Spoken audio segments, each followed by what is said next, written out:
መስቀሉ ላይ እጃቸውን ጭነው ቃል ሲገቡ ይሄው መከራ ቢመጣብኝም እንኳን መከራውን ሁሉ ካንተ ጋር አብሬ እቀበላለሁ ስትል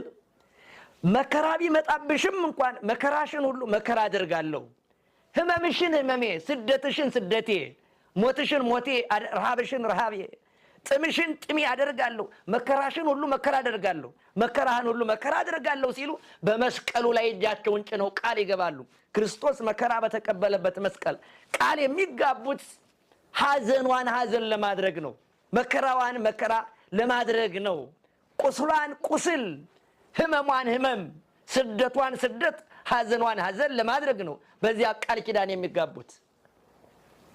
አንድ ልብስ የሚለብሱት ልብስ ደግሞ ልጅነትን ያስረዳል እናንተ ልጅነት ያላችሁ ናችሁ ስትል ቤተክርስቲያን የልጅነታቸው መግለጫ የሚሆን ልብስ ታለብሳቸዋለች ሌላ ምን ታደርግላቸዋለች አክሊል ታቀዳጃቸዋለች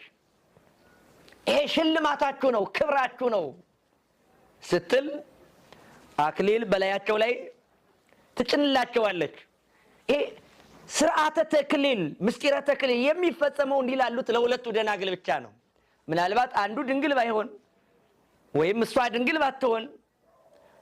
ሊፈጸም አይችልም ሁለቱም ድንግል ካልሆኑ ይሄ ነገር አይፈጸምም ወይግበሩ ሎሙ በረከተ ተክሊል ነው የሚለው ሁለቱ ደናግል ከሆኑ ስርዓተ ድንግል ተክሊል አይፈጽሙላቸው አይደረግላቸው ነገር ግን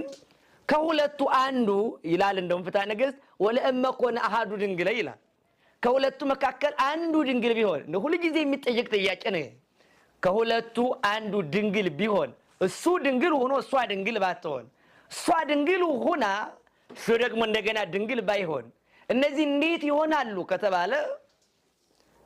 ለይትባረክ ባሕቲቱ ተብሏል ለእርሱ ለብቻው ያድርጉለት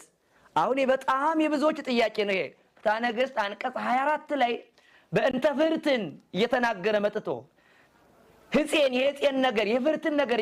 እየተናገረ መጥቶ ከዚህ ላይ ይሄን ያስቀምጣል ለብቻው ይፈጽሙለት ወይም ለብቻዋ ይፈጽሙላት ለእርሱ በረከተ ተክሊል ለሱ ወይም ለሷ ያድርጉለት ተብሎ ባሕቲቱ ብለው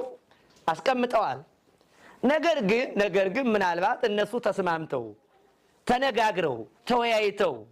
በቁርባን እናድርገው ጋብቻውን ብለው